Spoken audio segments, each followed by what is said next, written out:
Y hoy quiero hablarle a usted de un tema que me impactó muchísimo y tiene que ver con lo que nosotros estamos hablando en este 2022, el año ¿de qué? De retomar el camino, ¿se acuerda? Y hoy quiero hablar bajo un tema y le coloqué como título que el relato acerca de tres hombres. Así le coloqué, sencillo, tremendo, ¿verdad? Tremendo título. El relato acerca de tres hombres. Y voy a hablar sobre eso, así que yo le invito a que usted abra un momento su Biblia en tercera carta de Juan. Tercera carta de Juan. Esa tercera carta de Juan tiene exactamente 15 versos. Y hoy quiero hablar básicamente de eso. En este momento no vamos a leerla como tal, pero durante toda la predicación la vamos a leer y quiero que usted la tenga ahí lista, porque vamos a hablar de esa carta, de esa tercera carta de Juan. No sé si usted ya ha leído la primera y la segunda, también son cartas preciosas. Y acuérdese algo muy importante, el apóstol Juan era el encargado de cuando la iglesia empezaba como a torcerse un poco en aquella época, aparecía una carta del apóstol Juan para enderezar lo que tal vez se había torcido. La tercera epístola de Juan nos ofrece una panorámica, y quiero que usted esté muy atento, de la vida de la iglesia primitiva. A mí no me gusta llamar la iglesia primitiva, sino la iglesia del primer siglo, porque de primitiva no tenía nada. La iglesia del primer siglo. Y esta tercera epístola nos ofrece ese panorama de cómo era la vida de esa gente, de ese pueblo en aquella iglesia.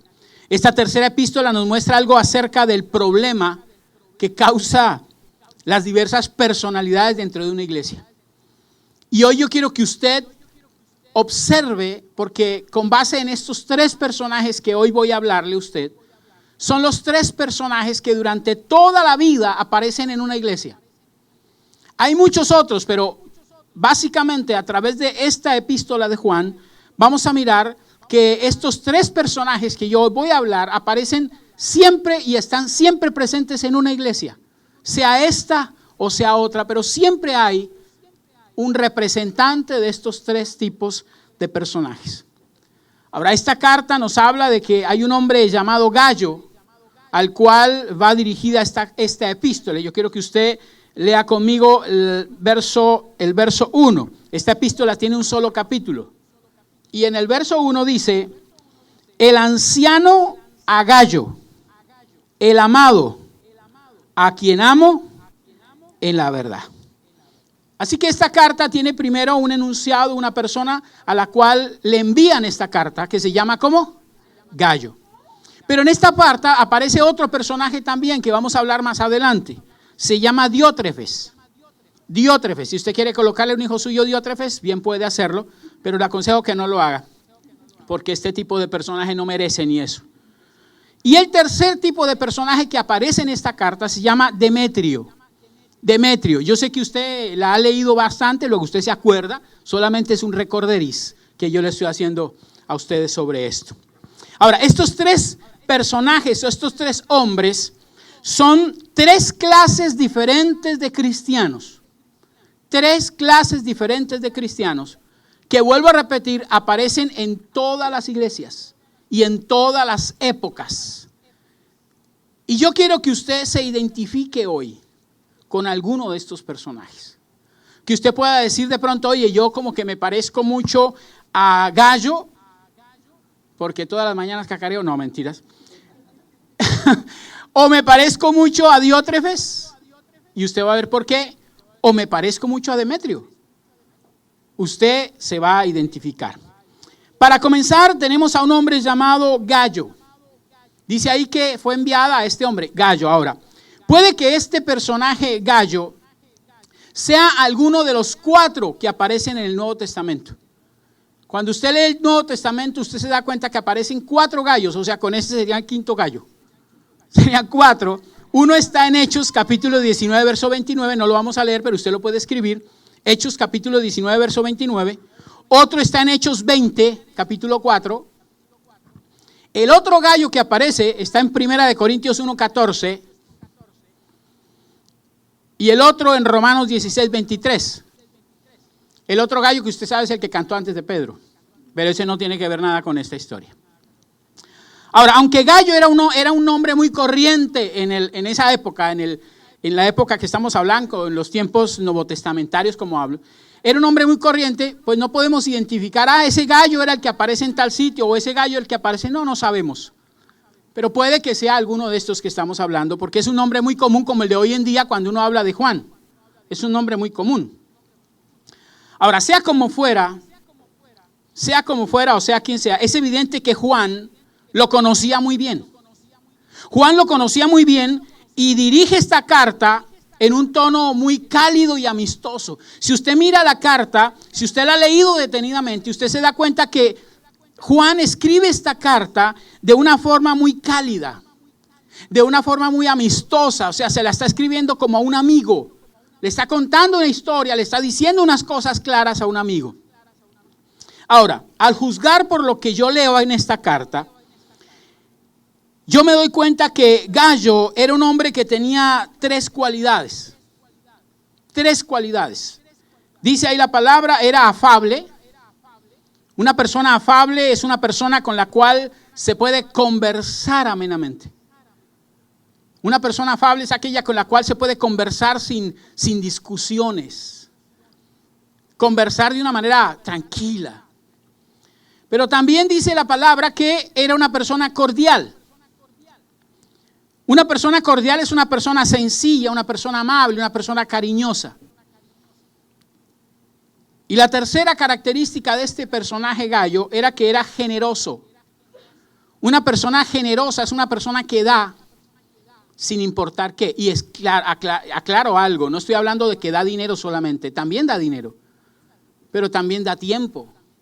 También está ahí disponible para la gente.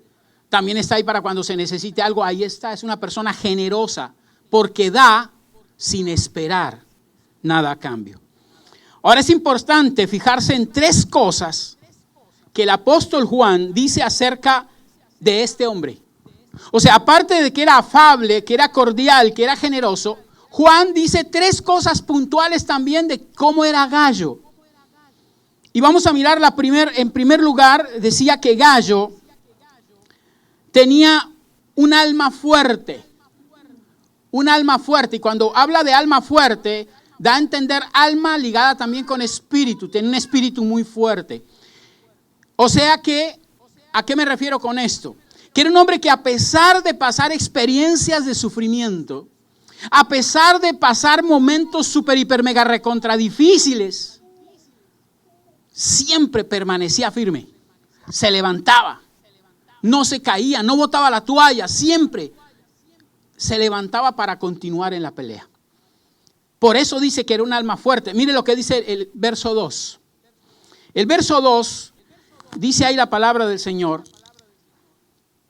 Amado, yo deseo que tú seas prosperado en todas las cosas y que tengas salud así como prospera tu alma,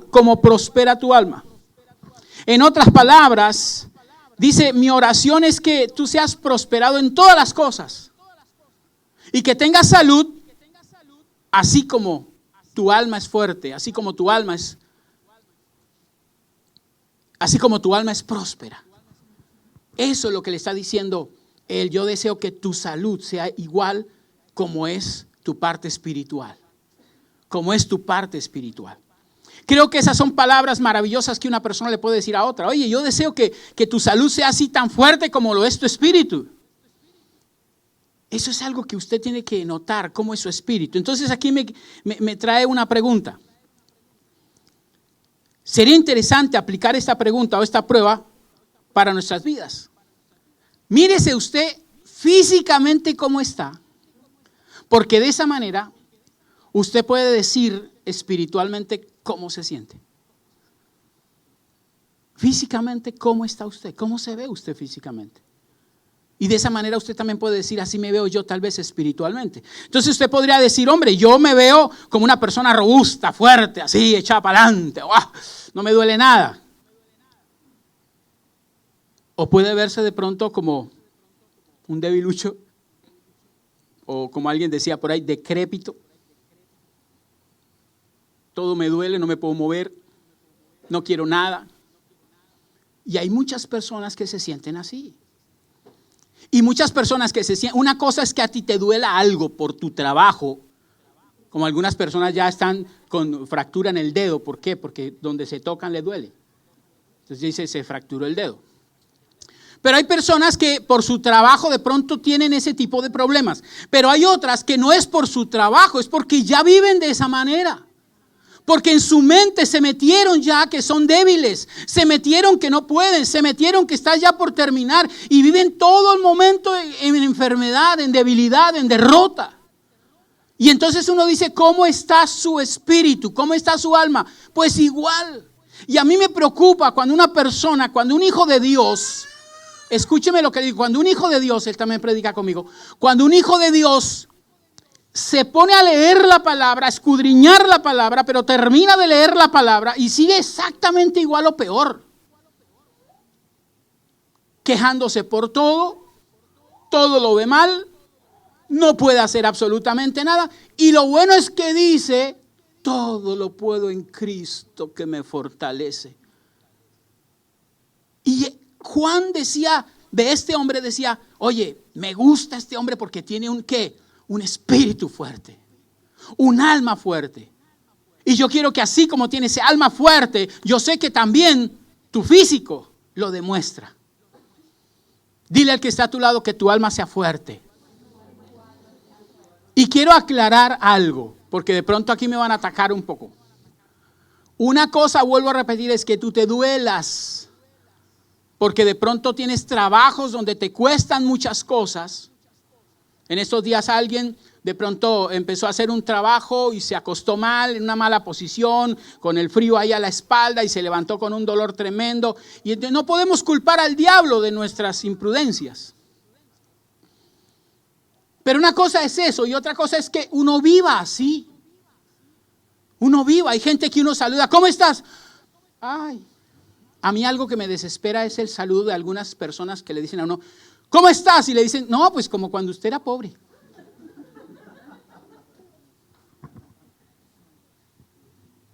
No, usted debe entender algo. Es que mientras Cristo esté en usted, usted tiene que ser fortalecido. Fortalecido. Y el saludo suyo debe ser un saludo de fortalecimiento, aunque le duela. Ay, ay, ay. Pero esto caracterizó a este hombre llamado Gallo, que tenía un alma fuerte, que tenía un alma que a pesar de los problemas, de las preocupaciones, de las ansiedades, de lo que se venía, siempre se levantaba y decía, no hay problema, seguimos para adelante. Y eso le llamó muchísimo la atención ¿a quién? Al apóstol Juan. Y eso nos llama la atención a cualquiera de nosotros. Que cuando tú vas a visitar a alguien, escúcheme, que cuando tú vayas a visitar a alguien, tú como hijo de Dios, tú como imagen visible del Dios invisible, transmitas eso. Y no que la persona te esté diciendo, no, pues aquí tan mal, ay, no te preocupes, yo estoy peor, pero tranquilo, sigamos para adelante. No. Ahora, Gallo era esa clase de personas acerca de la cual se podía decir, tu vida física es tan fuerte como tu vida espiritual. O sea, yo te veo y me doy cuenta cómo estás en tu espíritu.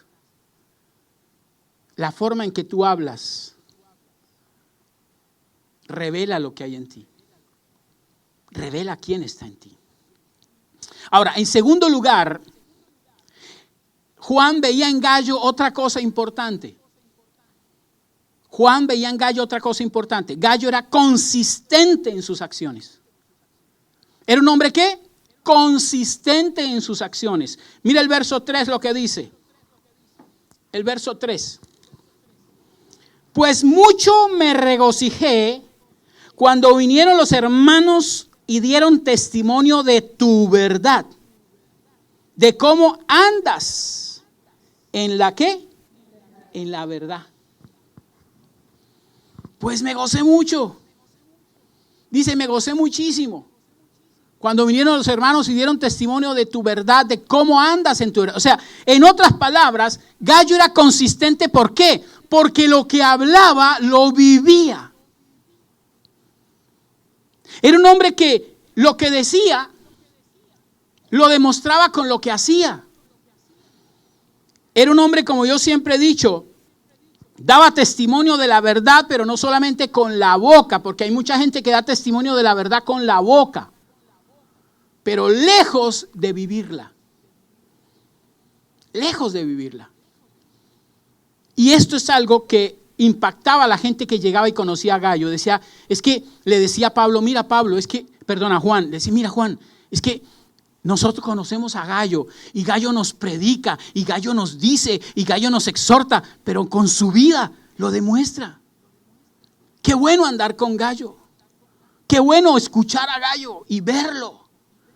Porque nos anima, nos estimula, nos llama la atención. Y eso es algo formidable en un hijo de Dios, que cuando vaya a algún lugar, nomás el verlo motiva. Lógico que todos no somos tan seductores y atractivos como yo, pero que motive aunque sea. Que cuando llegue a usted a un lugar la gente sienta ánimo, llegó. Y no más bien pague escondederos para que ni siquiera sepan que usted está por ahí. Y esto era algo fundamental. Era un hombre que consistente. Y cuando hablo de hombre también puedo hablar de ¿qué? De mujer.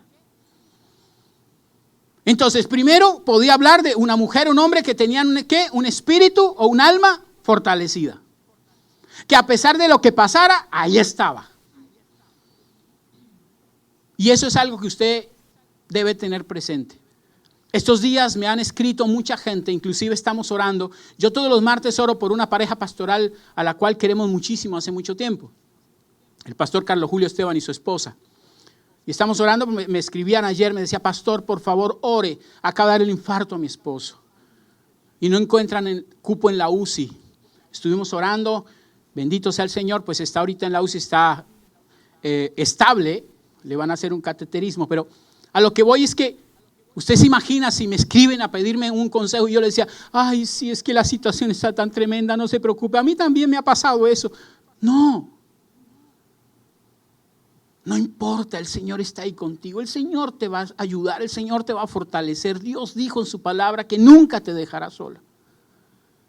Y eso es una persona que tiene un espíritu fortalecido, pero que también es constante. Una persona que dice, todo lo puedo en Cristo que me fortalece. Pero a la hora del té, dicen, pero usted que dice todo lo... ¿Qué pasa? Usted lo dice, es que soy humano. Una cosa es ser humano y otra cosa es ser pesimista. Y Gallo tenía eso, era consistente en sus acciones. Qué rico, mi amado, que usted sea consistente igual. Que usted sea una persona a la cual cuando lo miren a usted, cuando la miren a usted pueda decir, esa persona lo que dice, lo vive.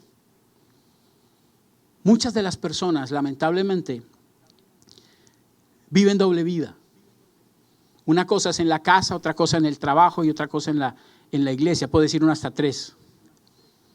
Y qué bueno que usted sea el mismo en todos los 3 lugares, pero el mismo en bendición. Amén. Y la tercera cosa que Juan miraba en Gallo era que Gallo era una persona generosa en cuanto a su manera de vivir. Era un hombre generoso, era un hombre amplio. Miremos lo que dice el verso 5 y el verso 6. El verso 5 y el verso 6 dice la palabra del Señor: amado, fielmente te conduces cuando prestas algún servicio a los hermanos, especialmente a los desconocidos, los cuales han dado ante la iglesia testimonio de ¿qué? De tu amor, y harás bien en encaminarlos como es digno de su servicio a Dios para que continúen su viaje. Una de las señales de que Dios ha transformado a una persona es cuando la persona realmente, escúcheme, es cuando la persona realmente muestra un cambio en su vida y empieza a ser generoso, empieza a ser una persona que está ahí disponible para servir, está ahí disponible para todo. Gallo utilizaba aún de su dinero para sostener a esta gente. Que llegaron, listo, pues venga, los atendemos. Que necesitaban tal cosa, pues venga, en la casa lo podemos hacer. Tal vez no tenga una casa muy grande, tal vez no tenga eso, pero vamos a poder ayudar. Lógico que hoy en día, y siempre ha sido así, hay que tener mucho cuidado a quien uno ayuda, eso es cierto. Pero si Dios te ha dado paz en tu corazón, muchas veces hay gente que llega a ti a pedirte algo. y tú sientes, eres tocada porque tu espíritu te dice que esa persona realmente lo necesita. Y tú dices, pero es que solo lo que tengo aquí, lo único que yo tengo. Y muchas veces el Señor hace es para probarte. A ver si eres capaz de decir, tome. Porque esa gente tal vez no tiene la misma fe que tienes tú. Entonces, con lo que tú la bendices, Dios te lo va a multiplicar. Porque Dios nunca olvida lo que tú haces por alguien. Y una de las señales en que una persona ha sido realmente tocada es cuando es generosa. En todas las áreas, no estoy hablando financieramente, aunque en esa también. Pero es generosa. Da con generosidad. Da con buena actitud, con gozo, como a Dios le gusta. ¿Qué dice primera carta a los Corintios capítulo 9, verso 7? Primera carta a los Corintios capítulo 9, verso 7. Quien lo encuentre, por favor, me dice amén. Perdón, segunda carta. Ahí les di Gabela. Segunda carta, capítulo 9, versículo 7. ¿Qué dice?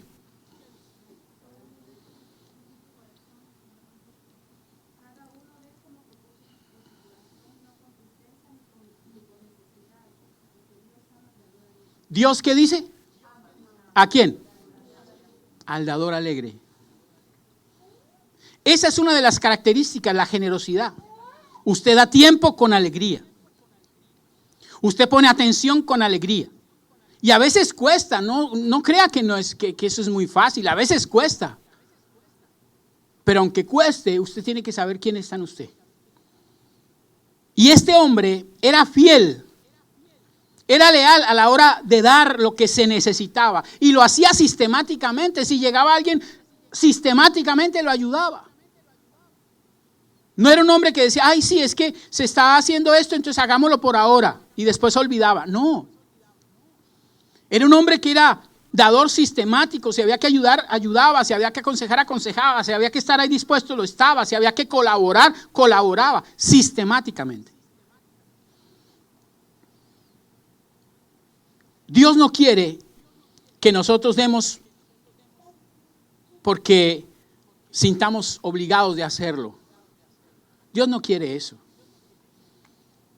Hace muchos años, yo me acuerdo que cuando entró a la iglesia la teología de la prosperidad y entraron un poco de cosas y que se compartían las iglesias, a veces la gente le decía, mire que de esto y que de aquello y que ofrende tal cosa y que ofrende tal otra. Y había gente que le decía, hágalo.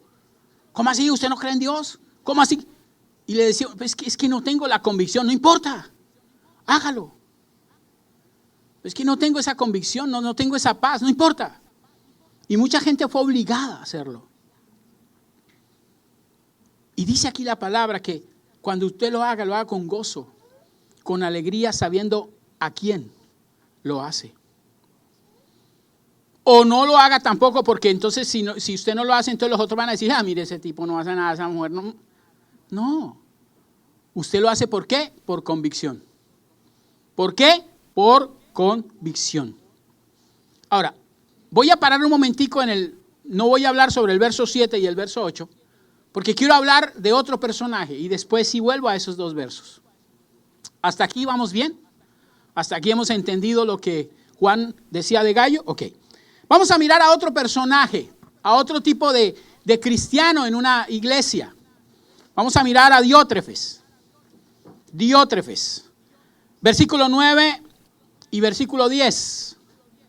Versículo 9 y versículo 10. Dice así la palabra del Señor. Yo he escrito a la iglesia, pero Diótrefes, al cual le gusta tener el primer lugar entre ellos, no nos recibe. Por esta causa, si yo fuere, recordaré las obras que hace, parloteando con palabras malignas contra nosotros, y no contento con esas cosas, no recibe a los hermanos, y a los que lo quieren recibirlos, se los prohíbe y los expulsa de la iglesia. ¿Se los qué? Los expulsa de la iglesia. En este ejemplo de la iglesia novotestamentaria, Diótrefes es como el que es considerado como el jefe de la iglesia. Y cuando hablo de jefe de la iglesia, no solamente estoy hablando tal vez del pastor, sino que hay muchas personas, aún líderes, a muchas personas feligreses como tal, que se creen los jefes de la iglesia. Y el que se cree jefe de la iglesia es el que cree que todo se debe hacer de la manera en que él lo diga, como él lo diga, a la hora que él lo diga y como él lo diga. Yo conocí mucha gente, aún en la iglesia, que era feligrés y pensaban que porque de pronto Dios los usaba diezmando buen dinero, tenían toda la autoridad de ser jefes de la iglesia, a decirle a uno lo que tenía que hacer. Es que usted tiene que hacer esto, pastor. Es que usted tiene que hacer aquello. Y conocí también a algunos pastores que en las iglesias se creían los jefes, a la cual todo el mundo le temía, a la cual nadie podía opinar. Y eso pululan en muchos lugares. Ahora, parece ser que la iglesia del primer siglo, y que debe ser lo lógico, tenía una lista de miembros. Y entonces este Diótrefes, cuando había una persona que no le caía bien o que no hacía lo que él le decía, inmediatamente lo borraba de esa lista. Y dice también que aún lo expulsaba si no hacía lo que él quería que se hiciera. Y eso es algo tremendo. Diótrefes era culpable de 4 actitudes y 4 acciones que quiero mostrarle a usted hoy. Y en la iglesia, lamentablemente, hay ese tipo de Diótrefes hoy en día. Y por eso ojalá usted no sea ninguno de ellos. Y si de pronto hay algunas características, rómpalas en el nombre de Jesús. Primera actitud. Juan dice que era culpable de denigrar al apóstol. Dice que hablaba mal en sus prédicas, en sus charlas, en sus comentarios. Hablaba mal de los apóstoles. Hablaba mal de las autoridades. Usted lo puede leer ahí del verso 9 al 11. Hablaba mal, dice que habla mal de ellos. Hablaba, denigraba de ellos. Y usted sabe, si mira todas las cartas y todo el evangelio como tal, usted se da cuenta que los apóstoles tienen una función muy especial, a tal punto que dice la palabra que nosotros debemos seguir la doctrina de los apóstoles. O sea, el apóstol no era ningún aparecido. De pronto ya aparecieron muchos por ahí que no sé qué le pasa. Y se colocaron nombres de apóstoles. Pero solo el nombre. Pero lo que hoy es que estos que estamos hablando aquí eran hombres escogidos por Dios, a las cuales se les delegó algo muy fundamental y se les colocó un nombre como apóstol, y ese nombre era supremamente importante porque denotaba autoridad, denotaba ¿qué? Orientación. El apóstol, gracias a que Dios lo había ayudado y le seguía ayudando, demarcaba la orientación de la iglesia. Decía hacia dónde tenían que seguir la iglesia, hacia dónde tenía que irse. Por eso, cada uno cumplía una función especial. Y Juan tenía una función muy especial, y era que cada vez que veía que la iglesia como que se estaba desviando de su doctrina o de cosas, aparecía una carta de Juan. Por eso Juan es el más veloz de todos. Porque tiene varias, primera, segunda y tercera. Pero a lo que voy es que este hombre veía y decía, no señor, se están saliendo. Y mire lo bonito, cuando Juan fue escogido como discípulo, ¿qué estaba haciendo Juan? ¿Usted se acuerda? Remendando las redes. ¿Y después qué hizo? Remendar la iglesia. Pedro estaba pescando y fue un tremendo evangelista después. Pablo estaba haciendo carpas y fue después ¿qué? Un constructor de iglesias. O sea, cada uno el Señor lo utiliza a veces en lo que uno ha hecho, y uno a veces ni se da cuenta de eso. Pero denigraba. Los apóstoles ponían el fundamento de la iglesia, y este hombre decía, no escuchen a los apóstoles, ellos son mentirosos. ¿Cómo así que vienen aquí a dárselas de que son los que yo no sé qué? ¡Wow! Que son primo hermano de la mujer del mocho, y bueno, una cantidad de cosas. Y Diótrefes se la pasaba en eso. O sea que aquí vemos a un hombre, como este caso de Diótrefes, que no solo hacía caso omiso a la autoridad del apóstol, en ese caso Juan, sino que además hablaba en su contra. Hablaba en su contra. lo juzgaba, lo criticaba. Y eso a veces hay muchísimos en la iglesia, que les encanta juzgar, que les encanta criticar. Mi esposa tiene hace mucho tiempo, y ojalá algún día vuelva a dar esa palabra, tiene una predicación donde dice, si algo te molesta, es porque debes poner a funcionar en eso. Si algo no te gusta, pues es porque debes poner a funcionar en eso. Y es algo muy claro que tú debes hacer. Yo soy de las personas que digo, listo, hay un problema, tráeme la solución. Tráeme la solución, porque para problemas usted puede traer muchos, pero qué bueno que usted traiga una solución. Yo sé que de pronto hay mucha gente que de pronto está pensando, pastor, pero es que quisiéramos ya lo de los niños, y yo también. Pero lo íbamos a hacer, por ejemplo, el sábado. Pero con esto del clima dijimos, ¿a qué le hacemos caso? Nos tocó parar. Entonces no es falta a veces de voluntad. Pero hay cosas en las cuales uno tiene que ser real. Y ese le pasaba a este Diótrefes. Era de los que hablaba muchísimo, pero no se sujetaba y hablaba en contra de las autoridades, en este caso las autoridades apostólicas. Yo no estoy diciendo que como humano yo de pronto cometa errores. Claro que soy humano y cometo errores aunque sea el pastor general de la iglesia. Pero eso no quiere decir que por eso usted va a tener que hablar mal de mí o criticarme. Acérquese. Hace muchos años una persona me dijo, era líder de la iglesia hace muchos años, y me dijo que se iban de la iglesia. Y yo fui a hablar con ellos porque dijo, pastor, lo que pasa es que la verdad pues queremos irnos a otro lugar, nos vamos de la ciudad y vamos a hacer esto y vamos a hacer aquello y por eso nos vamos. Y yo le dije, bueno, está bien, no hay problema, vamos a orar por ti. Algo que yo tengo es que si usted me dice a mí, yo oro por usted porque lo amo y lo que me interesa es que usted esté bien. Y se fue, y cuando ya a un tiempo, no había pasado ni un mes, cuando empiezan a venir a decirme, pastor, Julianito de tal está diciendo cosas terribles, que se fue de la iglesia porque es que aquí no se crecía, porque es que no se... Eso no fue aquí, aclaro, fue en Colombia. Entonces yo los llamé y me fui a visitarlos un día. Pastor, ¿cómo está? Dije, ¿cómo están? Oye, nosotros hablamos algo de un día, porque yo les dije, mira, algo que quiero ser honesto, ni nosotros vamos a hablar mal de usted, ni ustedes van a hablar mal de nosotros. Fueron etapas que pasamos. Pero ustedes están, sí, si quieres yo le traigo a la persona que está diciendo que ustedes están diciendo esto, que nosotros no crecemos, que nosotros yo no sé qué. Y en ese tiempo estábamos, Dios no me deja mentir, con una iglesia más o menos de unas 1000 y pico de personas que teníamos. Entonces le dije, la pregunta clave mía fue esta. En todo este tiempo que tú has estado en la iglesia y que estuviste con nosotros, dime, ¿cuántas personas trajiste a la iglesia? ¿A cuántas personas evangelizaste en más de 5 años que estuvo con nosotros? No, 3 años que estuvo con nosotros. La respuesta fue sencilla. A ni una. Entonces ahí es donde uno tiene que ser claro, hermano. Ahí es donde uno tiene que ser honesto. Y este Diótrefes tenía ese problema, le gustaba hablar, le gustaba criticar, pero no solamente eso, sino de las autoridades que no tenía por qué hacerlo. Ahora, otra cosa que tenía Diótrefes.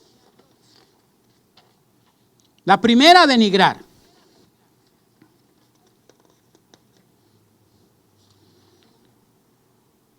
La segunda,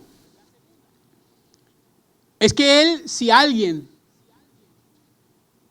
no le obedecía, sencillamente lo echaba de la iglesia. Se va.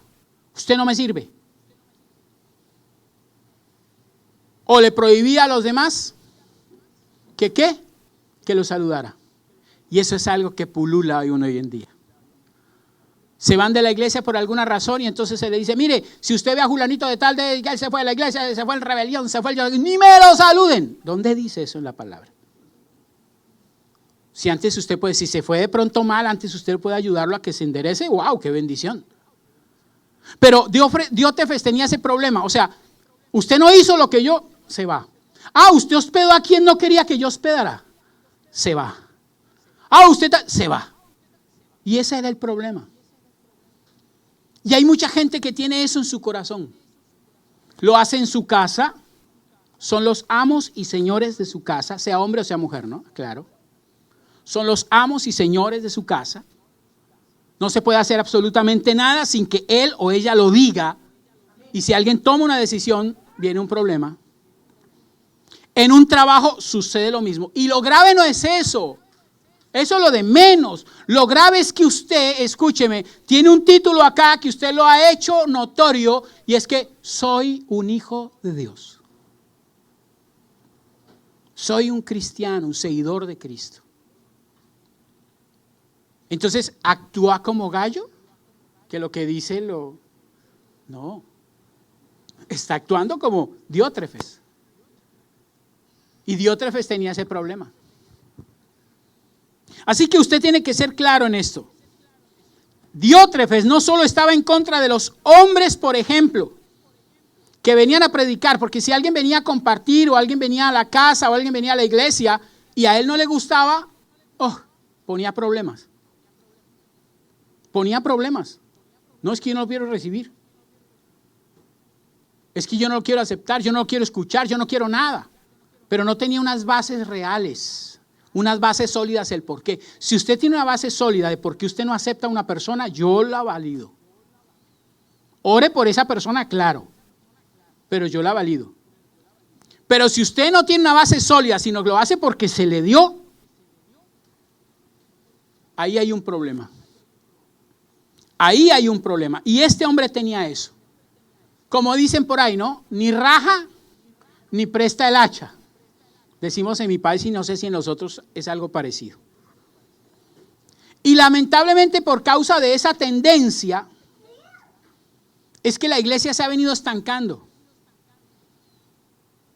Porque la enemistad empieza a pulular. Si usted no está en esta iglesia, entonces no puede usted... Oye, ¿y usted qué hace? Le dice un hermano, ¿usted qué hace invitando a Pedro a su casa? Si Pedro es esto, si Pedro es aquello, si Pedro... Si usted sabe que realmente Pedro es una persona a la cual usted tiene que cuidarse, usted tiene que... Ore por él. Pero si lo único que hizo fue de pronto irse de la iglesia porque... Usted no puede actuar de esa manera. Si a usted no le cae bien una persona, pregúntese el por qué. Muchas veces alguien no nos cae bien porque se parece mucho a nosotros. Y lo que le veo mal a esa persona es lo mío. Y entonces esa persona ni que me visite en la casa, ni que vaya. Hay que usted me la invite. Hay que usted me le abra las puertas. Y esos Diótrefes, hay muchos. Otra, lo más grave que tenía Diótrefes, es que Diótrefes quería tener siempre el primer lugar en todo. Mucho era primero Diótrefes, segundo Dios. Si usted lo mira es cierto. Yo coloqué en estos días en un post de mi Face, coloqué en un post algo que me impactó mucho. Y lo busqué y ahí, bueno, le hice sus ajustes. Donde escribí esto. El liderazgo es una oportunidad de servir, no de lucirse. Y eso es algo real. O sea que si nosotros no colocamos a alguien, un ejemplo, aquí en la tarima a que haga esto, entonces ¿no sirve? No. Si no dejamos lucirse, ¿está mal? No. Porque el liderazgo no es eso. El liderazgo no es eso y por eso me siento muy bendecido. Y gracias, de verdad me siento muy bendecido con Henry hoy. Me llama, sí Henry, tengo que decirlo. Gracias, mil gracias. Que me llamó esta mañana a decir que si había necesidad de paliar y venía a paliar. Y así otra gente me ha llamado a muchas cosas. A esto y aquello, qué bueno que me comunican, que me dicen y que hacen, porque todos somos una familia que necesitamos ¿qué? Ayudarnos, y eso es algo a la cual todos estamos llamados, algunos podrán, otros no podrán, Pero qué bueno cuando uno hace las convocatorias y aparece gente para ayudar, qué bueno. Algunos otros no podrán. Por cierto, hago la cuña. Ojalá hoy o mañana ustedes me escriban, me contesten lo que yo escribí en el WhatsApp. Con un sí o con un no, pero que yo sepa. Amén. Entonces es importante eso. Algunos ya lo hicieron, gracias por eso. Pero Diótrefes tenía ese problema. Diótrefes no quería servir. Él quería ser siempre ¿qué? El primero. El primero. Si alguien no lo tenía en cuenta, Diótrefes, ay Dios mío. ¿Cuántas personas en una iglesia, si uno no los tiene en cuenta, si uno no los saluda, porque a veces se le pasa? Yo me acuerdo hace muchos años una persona furiosa. Le habló a uno de los líderes de la iglesia. Me voy de la iglesia, ese pastor es un caraído orgulloso, petulante. Y cuando me dice, pastor, Julanito de tal dijo que usted era así, yo, ¿qué? ¿Qué pasó? No, que él estuvo allá en ese tiempo había un almacén en el barrio donde nosotros que se llamaba Carulla. O sea, hace rato. Y me dijo, no, que es que usted estuvo en Carulla y que ella pasó usted al lado de ella y ni siquiera la saludó. Y le dije, ¿cuántas veces a usted le ha pasado que pasa por algún lugar, está usted pensando en algo que usted ni siquiera se da cuenta quién está a su lado? Pero que eso sea un motivo para que usted de pronto se vaya de una iglesia o denigre de uno o de una persona, sí está grave. Y ese es el problema de los Diótrefes. Siempre quieren tener la eminencia. ¿Y qué le dice? Ahora, ¿qué le dice Juan? Escúcheme. ¿Qué le dice Juan a Gallo en ese momento? ¿Qué le dice a Juan? ¿Qué le dice Juan a Gallo, perdón? Mire lo que dice el verso 11. El verso 11, ¿qué le dice? Le dice, váyase de la iglesia, le dice, forme una nueva iglesia. ¿Qué le dice? Dice, amado, no imites lo malo, sino lo bueno. El que hace lo bueno es de Dios, pero el que hace lo malo no ha visto a quién. A Dios. ¿Le dijo, váyase de ahí? No. No lo imite. No lo imite. Y eso es algo que tiene que entenderse. Le cuento algo. Hace un tiempo un editor informó que le habían escrito, escúcheme, el doctor H.E. Robertson es un dirigente bautista tremendo del sur y era un erudito, un doctor en griego. Y él escribía para la revista de su denominación. A mí me llegaba la revista. Y entonces dice que un día hizo un artículo este doctor sobre Diótrefes. Y vea la sorpresa, dice que un tiempo después llamaron al doctor Robertson y le dice el editor, le dice, doctor Robertson, imagínese que me escribieron 25 líderes cristianos para anular la suscripción porque se sintieron aludidos con lo que usted escribió. Si usted siente que una predicación, que una charla, que algo que Dios lo está tocando a usted, lo está golpeando duro, no le eche la culpa al pastor. Tal vez Dios le está hablando. Tal vez Dios le está hablando. Yo tengo algo claro y es que desde el púlpito no he hecho pullas. Lo que Dios diga, eso lo digo. Y esto es algo que lo valida la palabra. Si usted mira, escríbalo ahí, segunda libro de Samuel, capítulo 16, verso 9 al 14. Si usted mira, un día iba huyendo David de su hijo. Repito, segunda de Samuel 16, 9 al 14. Iba huyendo Saúl de su hijo. Y entonces había una persona que iba así por el lado de ellos y le lanzaba piedras. Y le decía una cantidad de sandeces, una cantidad de cosas terribles a David. Y entonces los siervos de David le dijeron, Señor, ¿quiere que vayamos? Y David no les dijo, sí, vayan, dale duro. No, David dijo, no hagan eso, porque tal vez yo necesito escuchar lo que me están diciendo, porque a lo mejor lo que me está diciendo, Dios me lo está mandando a decir. Usted y yo debemos hacer como María. María escuchaba lo que decían de Jesús y dice que ella lo guardaba y lo meditaba. Cuando usted no entienda algo, cuando usted no comprenda algo, le doy un consejo que lo he hecho yo y Dios sabe que no miento. No lo juzgue o lo critique, guárdelo, no lo comente, escudriñelo. Y si usted se da cuenta que usted es el que está equivocado y que la otra persona, la que tenía la razón, pues cambie. Si no, busque a la otra persona y dígale si usted lo puede hacer. Si no, dígale, bueno, hago lo que dice la palabra, lo que no es para mí, que me resbale. Pero usted tiene que tener claro en eso. Hay gente que reacciona por cualquier cosa que se les diga y resulta que con el tiempo se dan cuenta que tenían razón. Que tenían razón. Siempre lo hemos dicho, si yo tuviera la sabiduría que hoy tengo cuando comencé en el ministerio, no hubiera cometido tantos errores, aún ministeriales. Y a usted le pasa lo mismo.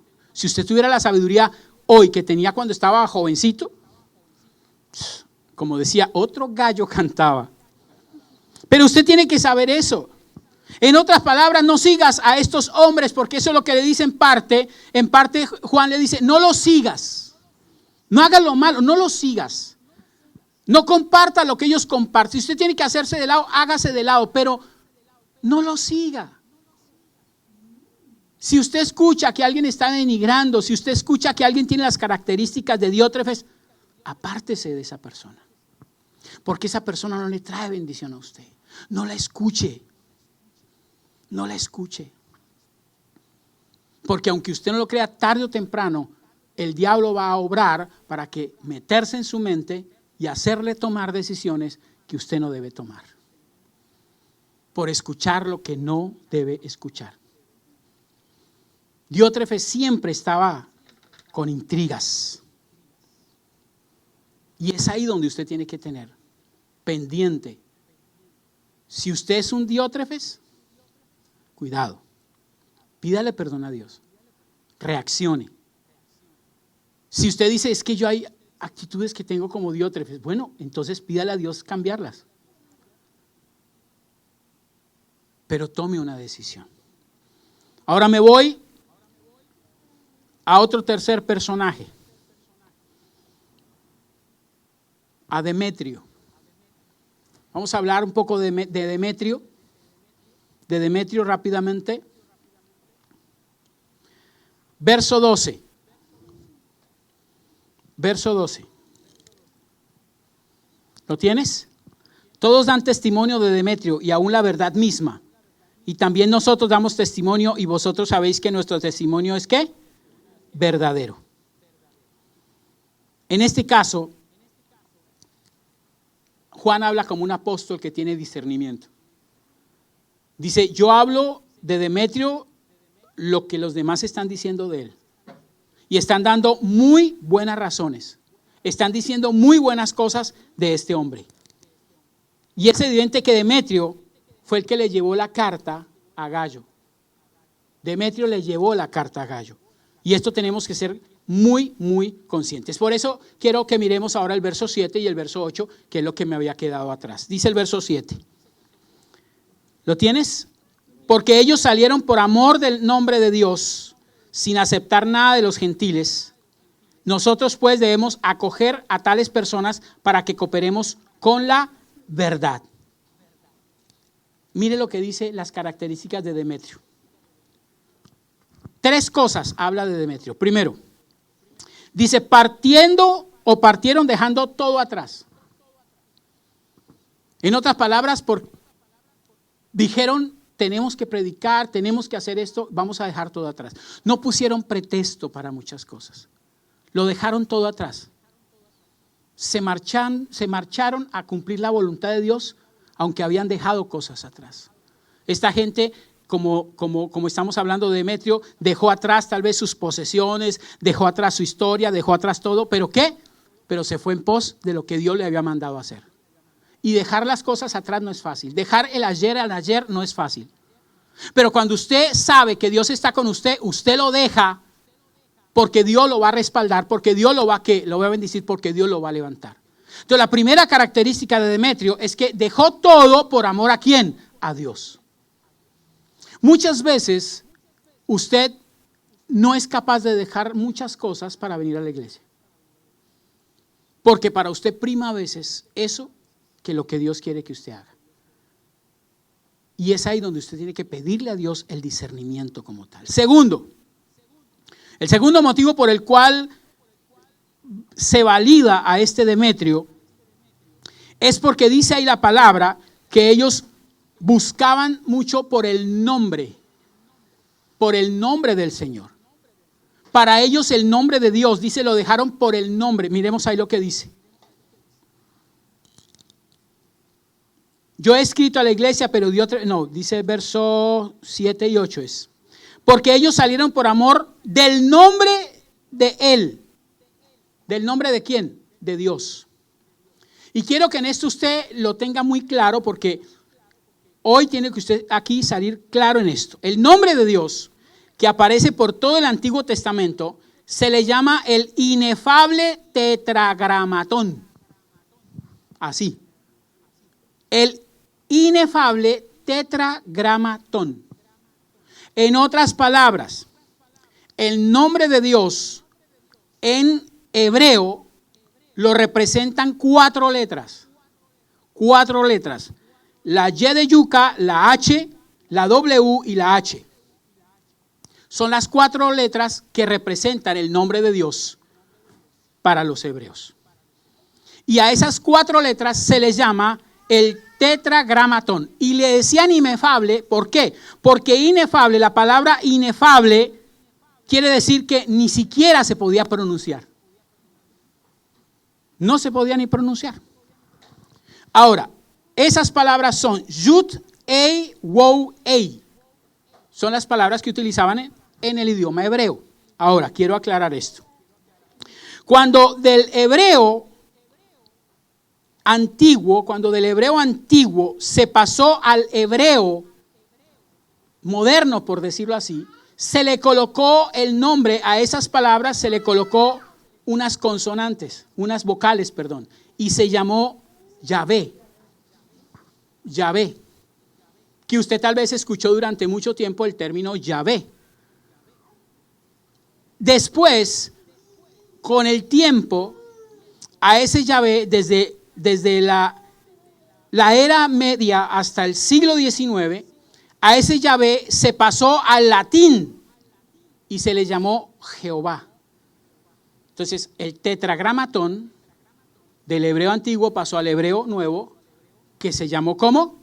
Yahvé. De Yahvé pasa al latín como Jehová. Y ya después aparece, escúcheme, aparece ya el Dios que nosotros conocemos, que es el Dios del Nuevo Testamento. Es el mismo, pero se le da énfasis al Dios del Nuevo Testamento, que es a Jesús, que es el mismo Dios. Amén. Y ese Jesús se le conoce como Yeshua. Yeshua. Ahora, para los especialistas como tal, y ahorita aclaro eso, se le llamaba Yeshua Bad Yesaf. O sea, Jesús, hijo de José, para diferenciarlo. Entonces, usted ya está aquí aprendiendo algo que es importante. Por eso usted escucha mucha gente que llama ya a Yeshua Yamashia, por ejemplo. Pero el problema no es que usted le diga Jesús Yamashia o cosas que usted le dice Jesús, está diciéndole bien. Pero hay gente que rebusca cosas para... A lo que quiero es que estos nombres eran tan supremamente importantes que quiero que usted entienda lo siguiente. Cuando los escribas les estaban dictando, iban a pronunciar, escúcheme, el nombre del tetragramatón, ellos hacían 2 cosas. Una, cada vez que aparecía el nombre, escribían con una, digámoslo, pasémoslo ahorita, con un tipo de bolígrafo, estilógrafo, esfero. Y si volvía a aparecer otra vez el nombre, entonces cambiaban de esfero, bolígrafo, estilógrafo y cogían otro. Pero no solamente eso, sino que cuando aparecía el nombre del tetragramatón, se cambiaban de ropa. Cada vez que lo escribían, se cambiaban de ropa.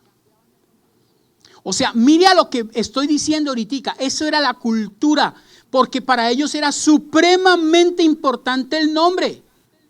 Por eso, en un pasaje muy conocido de Deuteronomio capítulo 6, verso 4, que dice: escucha Israel, Jehová nuestro Dios, Jehová uno es. El nombre aparece 2 veces, lo cual requería que el escriba se cambiase 2 veces de ropa y 4 de pluma. Porque para ellos era supremamente importante el nombre. Hoy para nosotros, lamentablemente, el nombre casi ni vale. Estamos diciendo Jesús a todo momento. Estamos diciendo Diosito, Chucho. Y dice que esta gente dejó, escúcheme, dice que esta gente dejó el ayer por amor al nombre. Y usted sabe que hoy en día dice la palabra que el Señor le dio un nombre que es sobre todo nombre. ¿A quién? A Jesús. Un nombre por el cual se dobla toda rodilla en el cielo, en la tierra y en el infierno. Lo dice la palabra del Señor. Filipenses 2, 9 al 11. Entonces, es ahí donde usted tiene que ser muy real. Dios dice en su palabra que si usted siente en su corazón ser misionero, usted tiene que tener claro por qué lo hace. Y mire que cuando uno lee la palabra, todas las obras misioneras que aparecen en la Biblia nunca fueron a hacer misiones porque había necesidad de alguna cosa. Ellos fueron a hacer misiones por esas 2 cosas que le estoy diciendo.